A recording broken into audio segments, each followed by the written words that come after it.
सच्चिदानंद सद्गुरु साईनाथ महाराज की जय। श्री सच्चिदानंद सद्गुरु भगवान हनुमत की जय। श्री सच्चिदानंद सद्गुरु भरद्वाज महाराज की जय। గురుదేవ దత్త సాయినాథుని యొక్క సన్నిధానంలో ఆచార్య ఎకరా భరద్వాజ గారి మధ్య యొక్క ఆశీస్సులతో మనము మన సంస్కృతి అనే గ్రంథంలోని అంశాలని మనం వివరించుకుంటున్నాం. ఒక్కొక్క అంశము మన జీవన విధానాన్ని, ఇటు ఆధ్యాత్మిక సత్యాన్ని రెండూ తెలుపుతుంది. గత వారం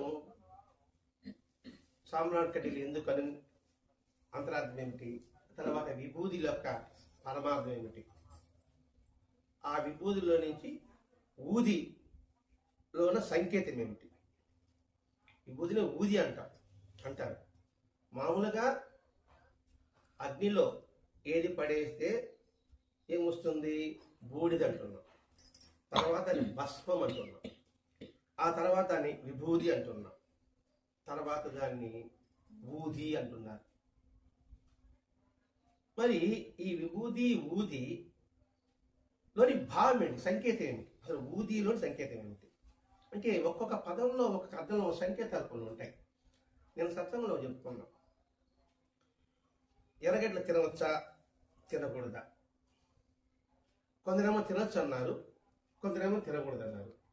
ఎందుకు తినకూడదు, ఎందుకు తినచ్చు అంటే చూడండి, అర్థం పైన మనం అనుకుంటున్నాం, కానీ తినచ్చు తినకూడదు రెండు అన్నమాట. తినచ్చు తినకూడదు, ఎవరు తినకూడదు, ఎటువంటి వాళ్ళు తినకూడదు అనే అంశం నేను సత్యంలో ఎంచుకున్నాం. అలాగే ఇక్కడ బూడిదైంది, భస్మం అయింది, విభూది అయింది. ఊది అంటే పదే మన మనసుకి తర్ఫీదిచ్చుకుంటూ ఉన్నది ఏమిటి, ఉన్నది ఒకటే వాస్తవము, అదే ఏకత్వము అని మన మనసుకు పదే చెప్పుకోవడం కోసం, వివరించుకోవడం కోసం. మనం ఎన్నిసార్లు మనంతా ఒకటే అని అనుకుంటున్నాం. భారతీయులు నా సహోదరులు అనుకుంటూనే ఉన్నాం. మరి ఆ సహోదరతత్వం ఎక్కడిపోయింది, ఎక్కడ ఉంది, మళ్ళా గుర్తు చేసుకుంటున్నాం. అలాగే ఈ బుద్ధి విషయంలో కూడా అసలు అన్ని పదార్థాలు ఒక దాని నుంచి ఒకటి వేరే కనిపిస్తూనే ఉంటాయి. కానీ అగ్నిలో వేస్తే మిగిలేది ఏమిటి, ఇప్పుడు కట్టేసినా, ఫోన్ వేసినా, పుస్తకం వేసినా తప్పన పదార్థాలు ఉన్నాయి. కానీ నిపుణ పడేప్పటికి ఏమవుతుంది, బూడిదైపోతుంది. అదేమంటే ఇది ఫోను, ఇది పుస్తకము అనే భావన లేదు. అలాగే అనేక రూపాలు ఉన్నాయి, అనేక పేర్లు ఉన్నాయి, అనేక గుణాలు ఉన్నాయి. ఈ గుణాల తత్వమంతా ఏమిటి, ఒకానొక ఆత్మ చైతన్యము. మీలో ప్రవహించేది, నాలో ప్రవహించేది ఒకే రక్తము, ఒకే ఎరుపు రంగులో అన్నట్టుగానే ఉన్నది ఒకటే అని చెప్పడే ఉద్దేశం. ఏది, విభూతి ధారణ కావచ్చు, ఉది కావచ్చు, అగరత్తులు కావచ్చు, కర్పూర వెలిగించడం కావచ్చు, ప్రతి ఒక్క దాంట్లో అలాగే ఉంటుంది.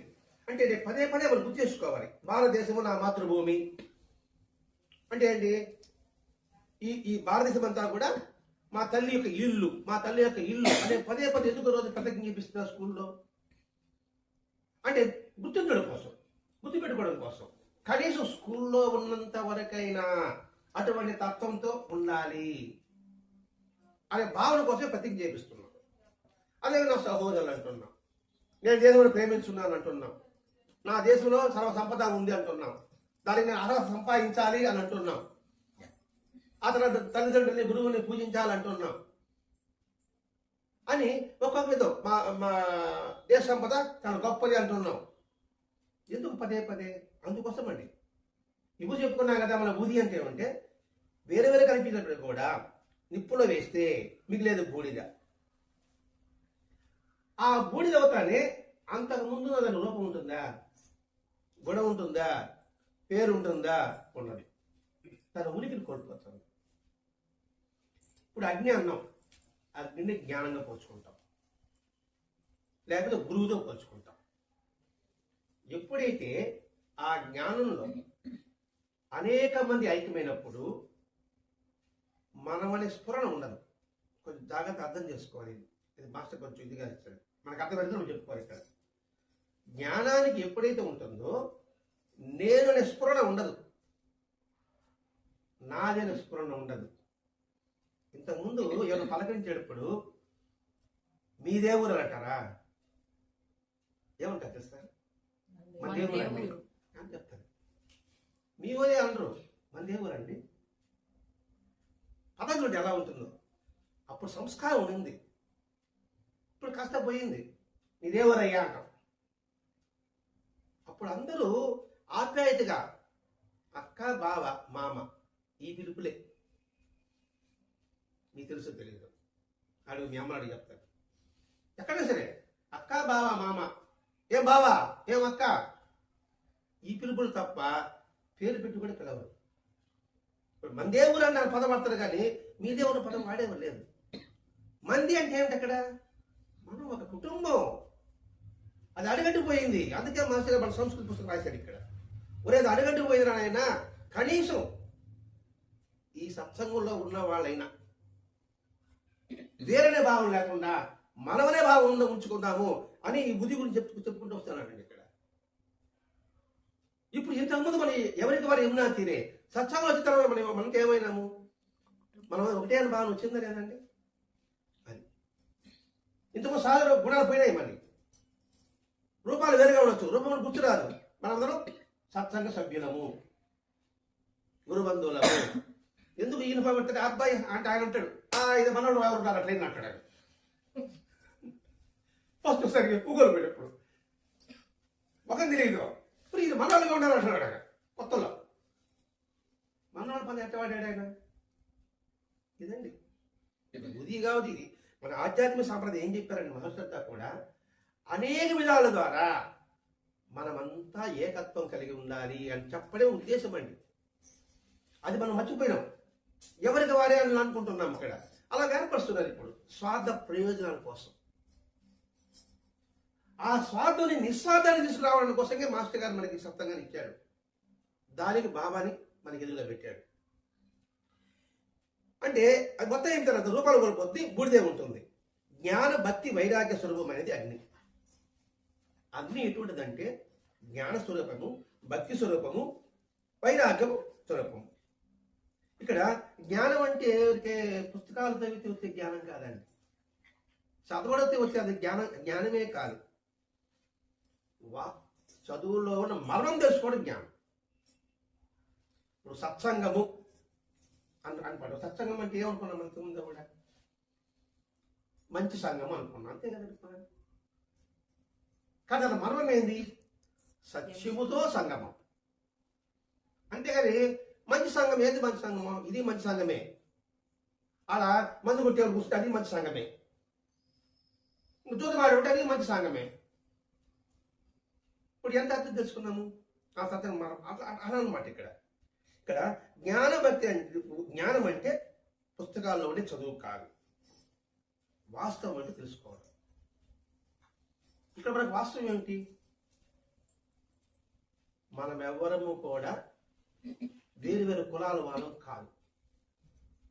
మనమందరము ఒకటే కులం, అదే దైవ కులం. బాబా ఏం చెప్పాడు? కులం అంటే ఏం చెప్పాడు? నీ కులమేని అడిగారు బాబాని, ఏం చెప్పాడు ఆయన? చెప్పండి పెద్దగా.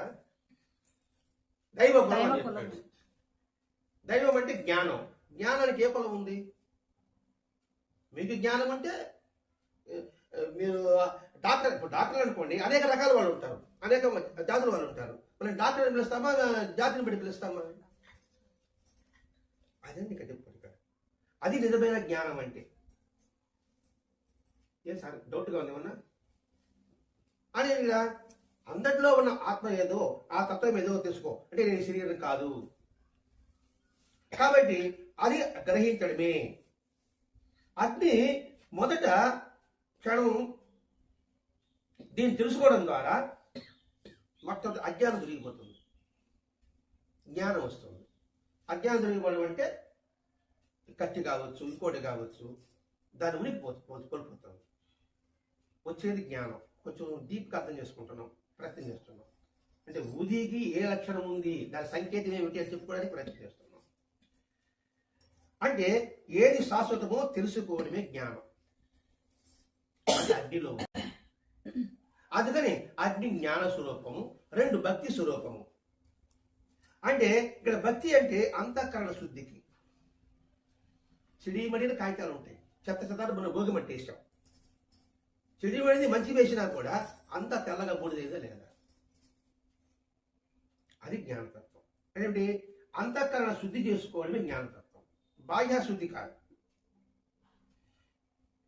ఇది ఇది ఎప్పుడైతే అంతఃశుద్ధి అవుతుందో అది మెల్లగా జ్ఞానం వైపు వెళ్తుంది. ఇంకా వైరాగ్యం చెప్పాడు. ఈ మూడు భక్తి, జ్ఞాన, వైరాగ్యము అగ్ని యొక్క రూపము, దాని యొక్క స్వరూపము అని చెప్పాడు కదండి. ఇక్కడ వైరాగ్యం అంటే ప్రాపంచకం పట్ల విముఖత కలిగి ఉండవు, ప్రాపంచిక సుఖాల పట్ల అవి శాశ్వతం కావని తెలుసుకోవడం. అంటే ఏంటి, మనందరినీ ఎవరిని దహనం చేసినా ఏదేంది, ఈ శరీరం శాశ్వతం కాదు. శరీరం కావచ్చు, వస్తువు కావచ్చు, ప్రదేశాలు కావచ్చు, ఏది శాశ్వతం కాదు. ఏది శాశ్వతం కాదని మనసుకున్నప్పుడు వాటి పట్ల వ్యామోహం ఉండదు, మోహం ఉంటుంది.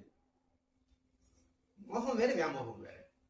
వ్యామోహం ఉండదు, ఇది లేకపోతే నేను బతకలేను అనే భావన ఉండదు.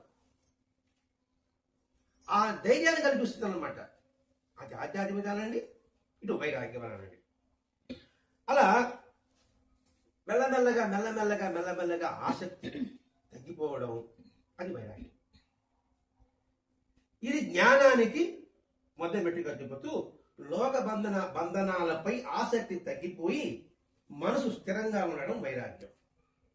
మంట గబగబ మండిపోతుంది, తర్వాత మెల్లగా పెరుగుతుంది, మంట తగ్గిపోతుంది, మంట చల్లబడిపోతుంది, తర్వాత ఉండేది స్వచ్ఛమైన బూడిద, అది వైరాగ్యం. దాని రూపాన్ని పొందుతుంది. అంటే కాలిపోయింది, తాగితే వేడిగా ఉంటుంది ఉండదా, బూడిద వేడిగా ఉంటుంది ఉండదా.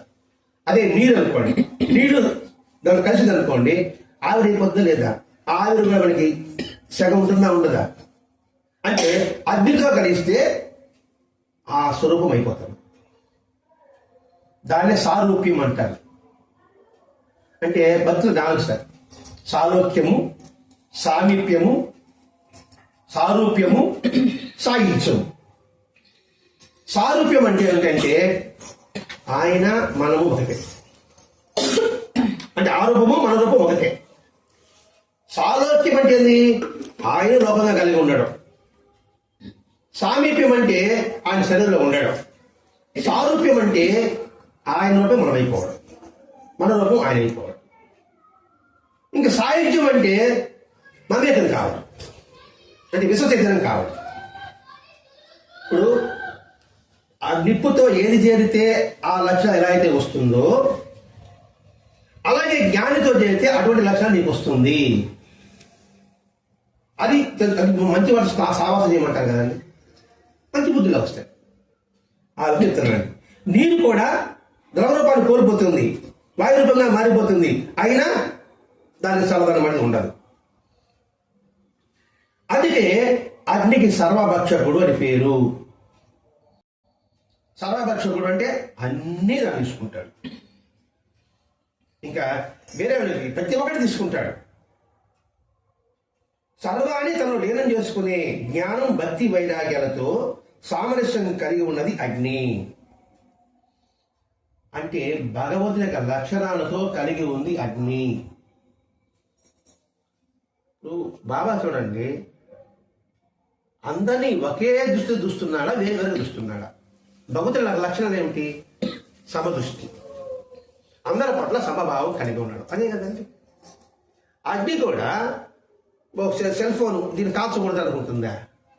ఇది మనిషి దీన్ని దహనం చేయడం అనుకుంటుందా? అన్నీ ఒకటే, అన్నీ ఒకటి. ఆ అగ్నికి లక్షణాలు వచ్చినట్టుగానే భగవంతుని చేరినప్పుడు భగవంతుని లక్షణాలు నీలో కలుగుతుంది. అంటే తోటగా చెప్తున్నాడు, ఏమి చేసినా కూడా ఒకే ఏకత్వం ఉంది. మళ్ళా ఆడికి రావాలండి. ఏది చూసినా, ఏది తిన్నా మన భావన ఎలా ఉండాలి? భగవత్పరంగా ఉండాలి. నేను భోంచేస్తున్నా, ఈ పంచభూతాల యొక్క స్వరూపం భగవంతుని నాకు ప్రసాదం అని ఎరుక కలిగి ఉండాలి. తినడం శాశ్వతం కాదు, తినే పదార్థం శాశ్వతం కాదు, ఆ పదార్థాన్ని కల్పించిన మనకి ఇచ్చిన వ్యక్తి శాశ్వతం అనేది నిరంతరం గుర్తుపెట్టుకోవడానికండి. ఎప్పుడైతే ఉంటామో భగవంతుడు సారూప్యం పొందుతాడు. భగవంతుడు సారూప్యం ఎప్పుడైతే పొందుతాడో భగవంతుడు విరాగి కదండి. విరాగి అంటే ఏమిటి? దేని పట్ల ఆపేక్ష లేనివాడు, నిర్లిప్త కలిగిన వాడు. ఎప్పుడైతే మమేగా ఉంటామో ఇంక మన దేని పట్ల కూడా సమదృష్టిలో ఉంటాం, అంటే స్థితప్రజ్ఞుడిగా ఉంటాం. స్థితప్రజ్ఞుడు అంటే ఏమిటి? దేనికి చలించడు, వస్తూ ఉంటాయి పోతూ ఉంటాయి, సాక్షిగా చూస్తూ ఉంటాడు. దాని ఉదాహరణ గాలి. ఇక్కడ మల్లెపూలు ఉంది, గాలి పోతూ అబ్బా ఇక్కడే ఉందా అనుకుంటుంది గాలి. ఆడ పంట కప్పు ఉంది, అయ్యో ఆడ పోకూడదు అనుకుంటుందా గాలి అనుకో. ఆ స్థితి పొందాలి మానవుడు. దానికోసం మనకి పుస్తకం ఇచ్చాడు. ఆ స్థితి పొందాలంతే. ఇప్పటికిప్పుడే అంటే కాదండి, ప్రయత్నం చేసి ఆలోచిస్తే కలుగుతుంది. ఆ సంఘటన వచ్చింది, ఈ సంఘటన గుర్తు చేసుకోండి, చలిస్తేనే మనసు కలించినాయి, అరే మళ్ళా రారా అని బుజ్జగించి లాలించి ఆ మనసు మన దగ్గర తీసుకురావాలి. ఎప్పుడైతే నువ్వు బుజ్జగించి లాలించి చెప్పావు అనుకోండి, దబాయించండి వెళ్ళిపోతాడు. పిల్లలు దబాయించండి ఉంటాడా? మీ స్కూల్లో పిల్లలు ఉన్నారు, మీరు కొంచెం స్ట్రిక్ట్గా ఉన్నారండి, మీ దగ్గర కూడా రాను కూడా రారు. అలాగే వాడి దగ్గర పిలిచి వాడి మాటలతో పట్టాడు అనుకోండి, అబ్బాయి టీచర్ చాలా మంచి టీచర్ అండి అని అంటారు. అట్లాగే మనసును కూడా అంతే. అలా చేస్తున్నప్పుడు ఏమవుతుందంటే సృష్టికి లేక లయానికి కూడా కారణమైపోతాడు. లయం అంటే మమేకం కావడం. సృష్టి తిథి అయినప్పుడు ఈ రెండు భావం తెలిసినప్పుడు లయకి అదే కారణం అవుతుంది. ఏది లయ కారణం అవుతుంది? స్థితప్రజ్ఞత్వం అనేది లయ కారణం అవుతుంది. కొంచెం కష్టంగా ఉంటే అర్థం చేసి ప్రయత్నం చేస్తా ఉంటా. స్థితప్రజ్ఞుడు అంటే లయానికి కారకుడు. ఎందుకు పెట్టుకున్నాము? దత్తాత్రేయుని, బాబాని, మాస్టర్ గారి ఈ వరుసలో ఎందుకు పెట్టుకున్నాము? ఈ సృష్టికర్త. ఏం కర్త? గురువు అంటే ఏముంటో తెలియజేశాడు. మరి గురువు ఎలా ఉంటాడో తెలియదు. దానికి స్థితికర్త బాబా. అనేక లీలల ద్వారా సకలదేవతా స్వరూపుడుగా, విశ్వరూపుడుగా, సకల సాధు స్వరూపుడుగా అన్నప్పుడు అది ఆహారం అన్నమాట. అలా ఇస్తే మనం నమ్ముతాం కదండి. భంగుడు అనుకోండి, సర్వజ్ఞుడు అని చెప్పేసాడు ఈయన, మనకి అర్థం వస్తుంది. మనం ఎక్కడ తెలుసుకుంటే అని నేను ఇచ్చాడు బాబా. అంటే ఏమిటి? ఆ సర్వజ్ఞత్వంలో మనల్ని కూర్చొని పెట్టాడు. అంతే అర్థమవుతుంది. ఇంత కూర్చొని పెడితే అయిపోయిందా? లయకర్త మాస్టర్ గారు. నువ్వు కూర్చోవడే కాదు అని దానికి ఉదాహరణతో ఈ సత్సంగము, ఈ పారాయణ ద్వారా ఆ లీలలో ఉన్న ఆంతర్యాన్ని మన మనసుకు అందించి మనసును లయం చేశాడు. మనసు లయం చేశాడు కాబట్టి కదా మనం దగ్గర చేయడం. అందుకని లయకర్త. సృష్టికి వస్తుంది, లయంగా రూపొందుతుంది, అది రూపాంతరం చెందుతుంది. అంటే ఏంటి? దేనికి అంటకుండా ఉండడానికి వైరాగ్యం అవసరము. వైరాగ్యం అంటే చెప్పుకున్నాం, ఇంతకు చెప్పుకున్నాం. వైరాగ్యం అంటే ఏది శాశ్వతం కాదు తెలుసుకోవడం, వదిలిపెట్టడం కాదండి. వైరాగ్యం అయ్యే వాటి వైరాగ్యం వదిలిపెట్టడం కాదు, శాశ్వతం కాదు తెలుసుకోవడం. అది మనిషికి ఎంతో ఎంతో అవసరం. ఇటు జీవన శైలిలో కావచ్చు, సమాజంలో ఉండడం కావచ్చు, ఏది కూడా సరే ఇది శాశ్వతం కాదు. రాత్రి శాశ్వతమా? కాదు. పగలు శాశ్వతమా? కాదు. సమాజం చెడిపోయింది, శాశ్వతం కాదు. మళ్ళీ బాగుపడుతుంది, వస్తుంది. మనకేంటి ఇప్పటికిప్పుడే రాలేదే అనుకుంటాం మనం. ఏం సార్ ఇంతమంది ఇస్తున్నారు, ఏంటి మనిషే మారలేదు అంటాం. మనకైతే హాట్ ఫుడ్ లాగా కావాలి. మనకి ఫాస్ట్ ఫుడ్, హాట్ ఫుడ్ కాదు, ఫాస్ట్ ఫుడ్. విత్తనాస్తేనే చెట్టు వచ్చేస్తుందా? అదే తెలుసుకోవడం జ్ఞానం. మరి ఆ విత్తనంగా ఉండదా, అది కూడా అశాశ్వతమేనా నాయన, అదెట్టా మనం మొలకెత్తుందరా అని తెలుసుకోవడం జ్ఞానం. ఇదే మనం లోపించింది ఏంటంటే అదే. కాబట్టి వైరాగ్యం అవసరం. రూపాంతరం పొందకూడదు అని నిషేధించుకునేది వైరాగ్యం లక్షణం కాదు. అంటే వేరే రూపంగా రావాలనుకోవడం వైరాగ్యం లక్షణం కాదు. కావాలనుకోవడం కూడా కాదు, వద్దనుకోవడం కూడా కాదు. వైరాగ్యం అంటే ఇది కావాలనుకోవడం వైరాగ్యం కాదు, వద్దనుకోవడం వైరాగ్యం కాదు. అంటే ఇష్టము అయిష్టము రెండింటికి అతీతంగా ఉంటే వైరాగ్యం. అంటే ఇష్టంలోనే ఉండకూడదు. ఇప్పుడు ఇష్టం ఎందుకు పదం వైరాగ్యుడికి? నాకు ముక్తి కావాలా అంటే కావాలి, ఇష్టమే కదా.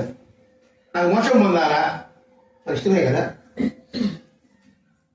వద్దు అనుకోబాక, కావాలనుకోబాక, వద్దనుకోబాక, న్యూట్రల్లో ఉంది. దాంట్లో అదే వస్తుంది. అది నిజమైన వైరాగ్య లక్ష్యం చెప్తున్నాడండి ఇక్కడ. కాబట్టి సృష్టి తిథులు కావాలి, ఆ లేకపోవడం అనుక్షణం మార్పు కావాలి, లయం కావాలి. అంటే ఒక్కొక్కటి ఒక మార్పు వస్తేనే బాగానే ఉంటుంది అనమాట. మనకి పారాయణ చెప్పాడు, సత్సంగం చెప్పాడు, సద్ఘోష చెప్పాడు. అంటే సద్ఘోష లయం కావడం, సత్సంగంలో లయం కావడం, పారాయణలో లయం కావడం అని చెబుతూ, అంటే రెండు ఉంటుంది, అనుక్షణం మారుతూ ఉంటుంది. అనుక్షణం మారుతూ ఉండేదే గుర్తుపెట్టుకో. ఇవన్నీ ఉదికి సంబంధించిన చెప్పుకుంటూ వస్తాడు. ఏదైనా మార్పు సహజము. అంటే భగవంతుడు ద్వంద్వాలకు అతీతుడే అంటాడు. అంటే రెంటికి అతీతుగా ఉన్నాడు, మన ద్వంద్వాలు సృష్టిస్తున్నాడు, ద్వంద్వ ఆత్మ కూడా అవుతున్నాడు. అంటే నేను నీవు అనేది అతీతంగా ఉన్నాడు, మళ్ళా నేను నువ్వుగా ఉన్నాడు. ఉంటూ ఆ నేనులోనే తన ఆత్మగా ఉన్నాడు. అలా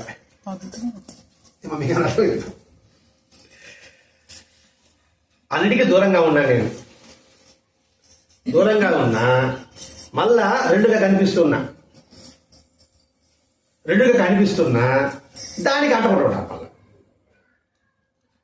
రాత్రి పగలు, సుఖము దుఃఖము, లాభము నష్టము, ఈ రెండు ఉన్నాయి. ఇక్కడ ముందేమో అంతా ఒకటే, మళ్ళా విడగొట్టాడు. ఆ విడగొట్టేదా తాను ఉన్నాడు. మనం అశ్వత్థ చదువుతాం కదా, రోగాన్ని ఇచ్చేది నీవే, రోగాన్ని నివారించేది నీవే అని ఉండదు తెలుసా. ఎందుకు రోగాన్ని ఇవ్వడం ఎందుకు, రోగాన్ని నివారించడం ఎందుకు? రెండు ఆయన అంటున్నాడు. మళ్ళా అంటే ద్వంద్వం లేదు, ద్వంద్వంగా ఉన్నాడు, ఆ ద్వంద్వం లైవ్ ఉన్నాడు అనమాట. అంటే మందు రూపంలో ఆయన ఉన్నాడు మళ్ళా. ఇది దీని అర్థం. మరి ఎంత మేరకు అర్థం చేసుకున్నారో అర్థం చేసి. కాబట్టి పంచభూతాలకు అతీతుడై ఉన్నాడు, పంచభూతాలలో కర్త ఆశ్రయం ఉన్నాడు, వాటి అంతాన్ని కూడా ఆయనే కారణమవుతున్నాడు. అంటే భూమి, నీరు, ఆకాశము, వాయువు, అగ్నికి అతీతంగా ఉన్నాడు. అతీతంగా ఉంటూ ఆ రూపాలే ధరించున్నాడు, ధరిస్తూ ఆ రూపం లయమైపోతున్నాడు. ఇంకేం చెప్పాలా? భూమిలో నుంచి ఆహారం వచ్చింది, ఆహారానికి పంచభూత వచ్చిందా, దాని ఆహారంగా తీసుకున్నామా, ఆహారం జీర్ణమైందా, మళ్ళీ ఆహారం భూమి మీద పడిపోయింది పిప్పుగా. ఇది అనమాట సర్కిల్ ఇది. కాబట్టి అంతా కూడా ఆయన కారణమవుతున్నాడు. మరి లోపల ఆయన జీర్ణం చేస్తున్నాడు, జీర్ణం పిప్పెట్టి బయట వస్తుంది. పిప్పి రావాలంటే ఆ పేగులు దానికంటే బాగా వెడల్పు రావాలా. నువ్వు చేస్తున్నావు, నేను చేస్తున్నాను, దాన్ని మనం చేయడం లేదు, మరి ఆయన చేస్తున్నాడు. అదండి ఇక్కడ చెప్తున్నాడు. అంటే ఏం చెప్తున్నాడు? నువ్వు అగ్నిలో ఏం చేసినా అందులో నుంచి చివరికి మిగిలేది బూడిద, తెల్లదనము, సత్యధనము అని గుర్తుపెట్టుకోరా నాయన. ఉన్నది ఒకటే ఆత్మ, ఆయనే అల్లా మాలిక్. మన అక్కడ వచ్చాడనమాట. అందా ఆయన అల్లా మాలిక్. సర్వం కల్విదం బ్రహ్మ, వేదనైతే అయితే ఆయన ఆత్మ. తత్వమసి, అహం బ్రహ్మాస్మి, ప్రజ్ఞానం బ్రహ్మ, అవి పెద్ద పెద్ద పదాలు. దానికి నిర్వచనం చెప్తున్నాడండి ఇక్కడ. ఉన్నదంతా ఒకటే, ఒకే ఆత్మ, ఆ దాన్ని దృష్టిలో పెట్టుకో అని చెప్పడం. అన్నీ తనేన జ్ఞానం లేక వేరేనే భావం కలిగితే ద్వంద్వాలకు లోపడడం జరుగుతుంది. అన్నీ తనే, వేరేనే భావం కలిగితే, తనే తాను కాదు, పదంగా చదువుతూ ఉంటానండి. అన్ని తనే, అన్ని నేనే, అలా ఉంటుంది. అన్ని తనే, నాది అని అనుకుంటా, కాదు, అన్ని నేనే. తేడా ఉందా లేదా? అన్ని తనే అనుకుంటే రెండుగా పడుతుంది. పురుషుడు, స్త్రీ, ఎక్కువ తక్కువ, చెడ్డవాడు, మంచివాడు, వైరాగ్యానికి ఆధారమైన జ్ఞానం ఉంటే సాధకుడు దీన్ని సంపాదించడంలో కూడా ఆయన అనుకరిస్తాడు. వైరాగ్యమైన జ్ఞానం ఎప్పుడైతే ఉంటుందో సాధకుడు అనేవాడు దాన్ని ఎలా పొందాలి అంటూ ఆయన అనుకరిస్తాడు. అంటే జ్ఞానాన్ని అనుకరిస్తాడు. అంటే జ్ఞానం రావాలని ఏమైతే కృషి ఉంటుందో సాధకుడు అనేవాడు ఆ విధంగా చేసుకుంటాడు. అంటే ఫాలో అవుతాడు అనమాట. సత్సంగం చెప్పాలా, మన దానికే వస్తాం. బాబాలు సత్సంగం చెప్తామన్నాడు. మరి సత్సంగం చెప్తామంటే మనం సత్సంగం చెప్పాలన్నప్పుడు ఆయన ఎక్కడెక్కడ ఆపుతా ఉన్నాడు, ఎక్కడెక్కడ వెళ్తున్నాడు, ఎక్కడెక్కడ పెద్ద చేస్తున్నాడు, ఎక్కడెక్కడ చిన్న చేస్తున్నాడు అని అనుకరిస్తామని గురించి మా అదనమాట. సాధకుడు అనేవాడు ఆయన అనుకరిస్తాడు. అన్నీ నేనే అనే జ్ఞానం సర్వకారకత్వానికి, సర్వవ్యాపకత్వానికి, సృష్టి సమిత్వానికి కారణమవుతుంది. అన్నీ నేనే అంటే ఎడతాడు, సర్వవ్యాపకంలో నేనే ఉన్నా. సృష్టి సమిత్వం అంటే కలయికలు కూడా నేనే ఉన్నా. అన్నిటికీ కారకుడు నేనే. All in one, one in all. All in one, one in all. అంటే అన్నీ నేనే. నాలో ఉన్నది ఆత్మేదు మీలో ఉంది, మీలో ఉన్న ఆత్మేదు నాలో ఉంది. అప్పుడేమన్నా సర్వవ్యాపకత్వం అందరిలో ఈ ఆత్మ వ్యాపించి ఉంది. సర్వకారకత్వం మనందరికి కలిసానికి కారణమైంది. ఒకే ఆలోచన ఉంది కదండి, ఒకే భావన ఉన్నాయి కదండి. రెండవది సమిష్టత్వం, సృష్టి సమిత్వం అంటే అందరం కలిసి ఉండడం. ఇది కారణమవుతుంది. ఏది? అన్నీ నేనే అనే పదం వాడుకుంటే. అది రూపాంతర గుణాంతరం కూడా. అంటే రూపాంతరము అంటే ఒక్కొక్క రూపం, గుణాంతరము ఒక్కొక్క గుణం. వివిధ వస్తువులను అగ్నిలో దగ్ధం చేస్తే వచ్చేది ఏది? ఈ సర్వవ్యాపకత్వం పోలిన గుణం కలిగిన ఊది. ఇక్కడికి వచ్చాడండి, ఇంత చెప్పాడు, నన్ను కష్టపెట్టించాడు పాపం. ఇప్పుడు అనేక రూపాలు మీది, అనేక ఊర్లో మనం ఉన్నాం. ఒక ఊర్లో కలిసి రేపు సమయంలో పోతున్నాం. అనేక ఊర్లు ఆడికి వస్తున్నాయి, అనేక రూపాలు వస్తున్నాయి, అనేక గుణాలు వస్తున్నాయి. అన్నీ కలిసి 27వ అఖిల భారత సాయి మాచల్ భక్త సమ్మేళనం అగ్గిలో ఠమ్మని పడ్డాం. పడిన తర్వాత ఈ సర్వవ్యాపకం అంతా కలిసి సత్యతగా ఒక ఊదిలాగా తయారయ్యాం. అదండి దీని అర్థం. అంటే త్రిగుణాలు ద్వంద్వాలతో తలెత్తే శరీరము, ఈ మనసు, అగ్నిలో వేసే సమిధులు, ప్రసాదం, నెయ్యి వంటి పదార్థాల చేత సూచింపబడతాయి. అంటే అగ్నిలో మనం కటిపులు వేస్తాము, నెయ్యి వేస్తాము, ఇంకా ప్రసాదం చేస్తాం కదా. వేసేటప్పటికి అవన్నీ కూడా ద్వంద్వాలతో ఉన్నాయి, 3 గుణాలతో ఉన్నాయి ఒక్కొక్క వస్తువు. అందరూ కలిసి ఆ సమ్మేళనం వేదిక దగ్గర చేరినట్టు. అప్పుడు ఏమవుతుంది? జ్ఞాన భక్తి వైరాగ్య స్వరూపడిన భగవంతుని ప్రతిరూపంగా ఆ సమ్మేళన స్టేజ్లో మాస్టర్ గారు అక్కడ కూర్చొని ఉన్నాడు. క్యారీ రాలేదా? అంటే అండి అగ్ని అనుకున్నాం, అందరం కలిసాం, అందరం అక్కడికి వెళ్తున్నాం. వెళ్ళిన తర్వాత జ్ఞానభక్తి స్వరూపుడైన అంటే ఏమిటి? మనలందరూ జ్ఞాన స్వరూపుడు అంతా కలిసి ఒక రూపంగా అక్కడ కూర్చొని ఉన్నాడు. ఆ రూపంలో చూసినాడు ఈ రూపాలన్నీ కూడా. వాళ్ళందరూ కలిసినప్పటికీ మళ్ళా ఆయన అక్కడ రూపంలో కూర్చున్నాడు. అన్నిటినీ తప్పింపజేసే గుణం కలిగి ఉండడం వల్ల అతడు తపస్వరూపుడు అవుతున్నాడు. తప్పింపజేసే గుణం అంటే తపన కలిగించే గుణం.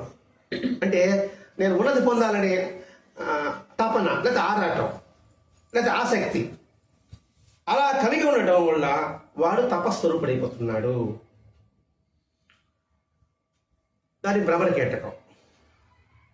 కీటకాలు తెచ్చిపెట్టి దాంతో జీవకారం చేస్తా ఉంటే ఏ విధంగా అది కూడా భ్రమణ కీటకం అయిపోయిందో, అలాగే అందరం ఒకే భావంతో, ఒకే ఆలోచనతో, ఒకే పట్టు చేస్తున్నప్పుడు అందరం కలిసి ఐక్యతతో సాయి మాస్టర్ కుటుంబంలాగా వస్తాం. అది తపస్వరూపుడు అంటే. తపస్సు స్వరూపం ఏంది? ఇక్కడ రూపాలు లేవు, అక్కడే ఉంది సాయి మాస్టర్ కుటుంబం కనపడతా ఉన్నారు. ఆడ ఎంతమంది ఉన్నారు? 72 మంది ఉన్నారు. ఆడ ఎదురుగా 74 మంది ఉన్నారు. కానీ ఆ 74 మంది కనబడుతున్నారా? లే, సాయి మాస్టర్ కుటుంబం అనేది మాత్రం కనబడతా ఉన్నారు. అక్కడ చూడు బా, చూడు బాగా అదన్నమాట ఇక్కడ. అలా అంతమంది ఎవరు కనిపిస్తారు? సాయి కుటుంబం ఎక్కడ కనబడుతుంది? సాయి కనబడుతున్నాడు చూడు, మాస్టర్ గారు కనబడుతున్నారు, సాయి కనబడుతున్నాడు, మాస్టర్ గారు కనబడుతున్నారు, కుటుంబం కనబడుతుంది. ఆ ఒక మహాలయాలు అంతా ఒకటి కళ్ళగా రాక ఒకటే కనబడుతున్నారు. ఒక ఉపయోగ నాకు గుర్తు రాక కనబడకపోయా. అదండి ఇక్కడ చెప్తున్నాడు. ఇక్కడ వాడు తపస్వరూపుడు అవుతాడు. అటువంటి అగ్నిలో ఈ సగదులు ఆజ్ఞ చివరికి వచ్చేది ఓది అంటే 3 గుణాలు అధిగమించేసింది. సత్వం లేదు, రజోగుణం లేదు, తమోగుణం లేదు, అక్కడ మంచి లేదు, కోరిక లేదు, చెడు లేదు. అంతగా కేవలం కుటుంబం అయిపోయింది. మంచి కనబడలేదు, చెడు కనబడలేదు, కోరిక కనబడలేదు, అన్నది ఒకటే తత్వం. మనం మాస్టర్ గారి కుటుంబం. అదే ఉది. అది ఈ గుణాలకి అధిగమించింది, ఏకత్వం అలవరుచుకుంది. ఆ ఏకత్వమే మాస్టర్ గారి కుటుంబం అనేది. ఏదైనా ఫోటో పెట్టారు, సంతోషం. ఆ ఏకత్వాన్ని జ్ఞానాన్ని అలవరుస్తుంది. ఇది పరిశుద్ధ ఆత్మకి స్వరూపము. బైబిల్లో పరిశుద్ధాత్మ అంటారు. ఏంటి పరిశుద్ధాత్మ స్వరూపం కావద్దా? మాట చెప్పి సరిపోతుందా? దాని భావన తెలుసుకోవాలి. మామూలుగా మన గురు చరిత్రలో, మనకి భగవంతుడి నీళ్ళలో నీళ్ళు చెప్తారు, అవన్నీ పిచ్చి నీళ్ళు అంటారు. ఎవరా? సీతామాతస్తులు మేడ్ చెట్టు నీళ్ళు చెప్తే మేడ్ చెట్టు అటు వచ్చిందండి.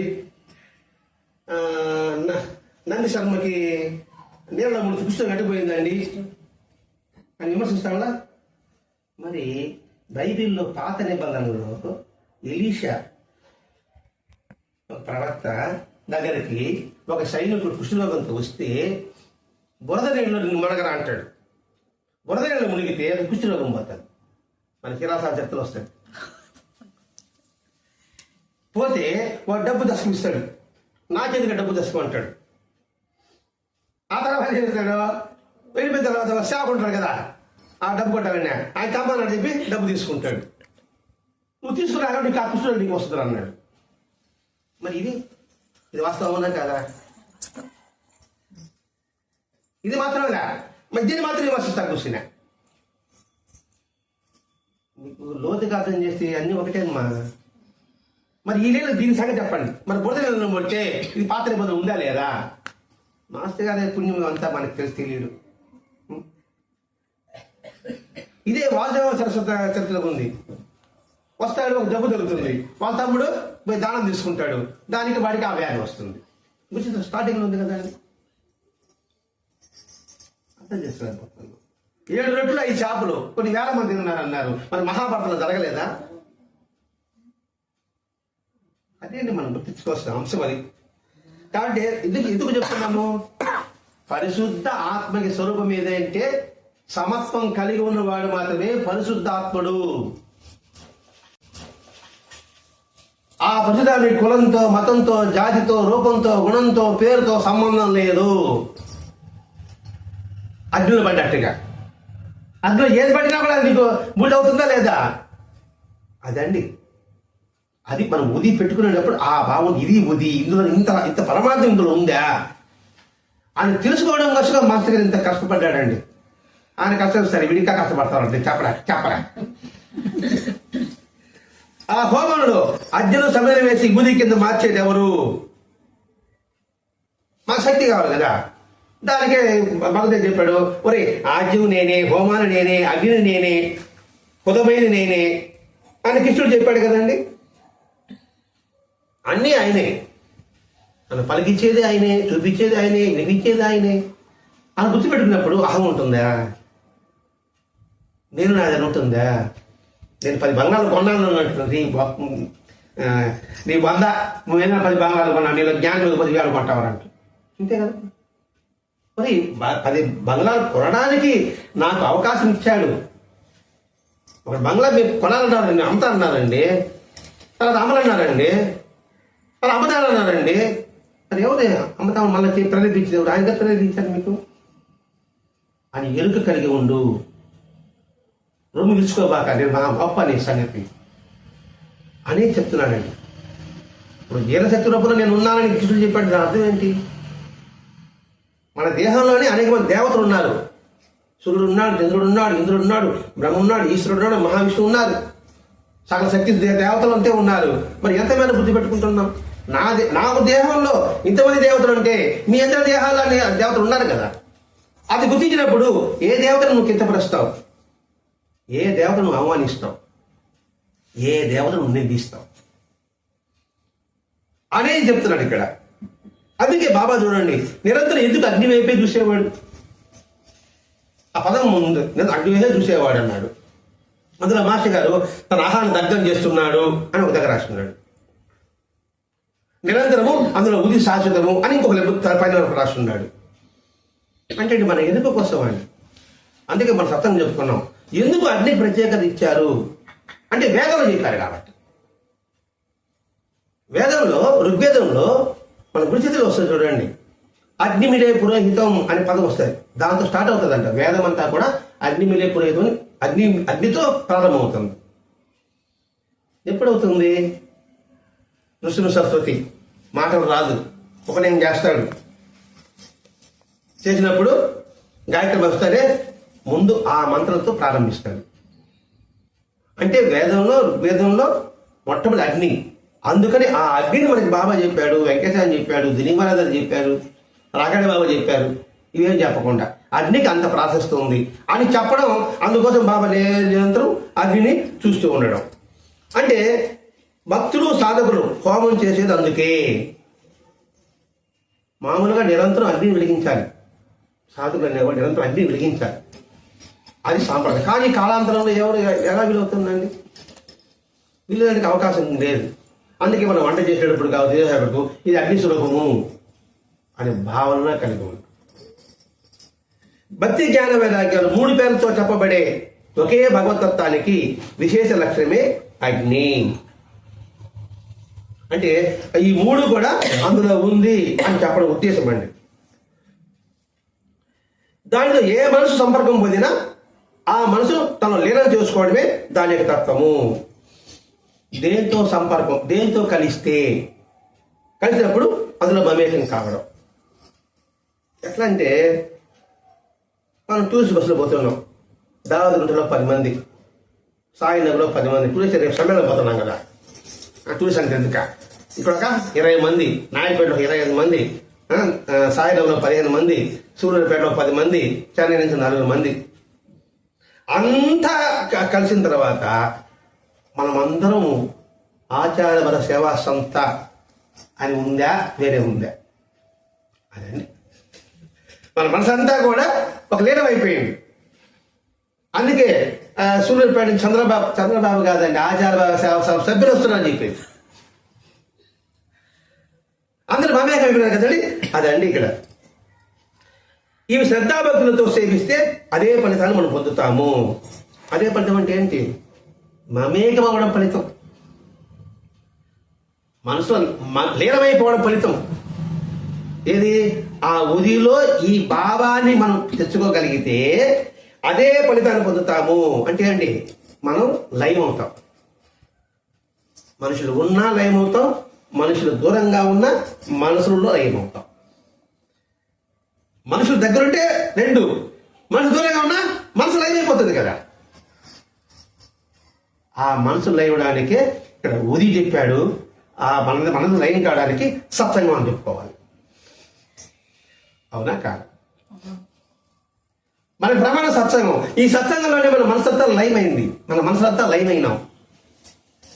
బాబా దగ్గర చివరి సంవత్సరంలో బాగా చెప్పాడు, అందరూ డబ్బు పదలు కావాలంటారే కానీ అసలైన ధనం రాసులుగా ఉంది. ధనాగరం దండిగా ఉంది, అడిగేవాడు లేదన్నాడు. అక్కడ జ్ఞానం అని పెట్టాడు మాస్టర్ గారు బ్రాకెట్లో. నా దగ్గర జ్ఞానం ఉంది, అడిగేవాడు లేడు. గుర్తింపు కోరికలతో కోరుకునేవాడే. పోనీ అదేదో శాశ్వతమా అంటే శాశ్వతం కాదు. మరి కోరకూడదా అని అనుకుంటున్నాను. ఇక్కడ జ్ఞానం అంటే ఏదైతే కోరొద్దని చెప్పలే, నువ్వు కోరు. ఆ కోరడంలో న్యాయ సంబంధం ఉండాలి, అది జ్ఞానం.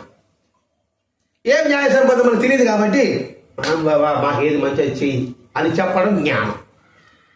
ఆ జ్ఞానం ఉందిరా, అది అడగండి రా అంటున్నాడు ఆయన. మీకు ఏది మంచి నాకు తెలుసురా నాయన, మీకు తెలియదురా నాయన, కాబట్టి భగవంతుడా నాకేది మంచి చెయ్యి, దాన్ని అడిగినారు అనుకోండి మీకు ఎప్పుడు ఏది మంచి నేను ఇస్తా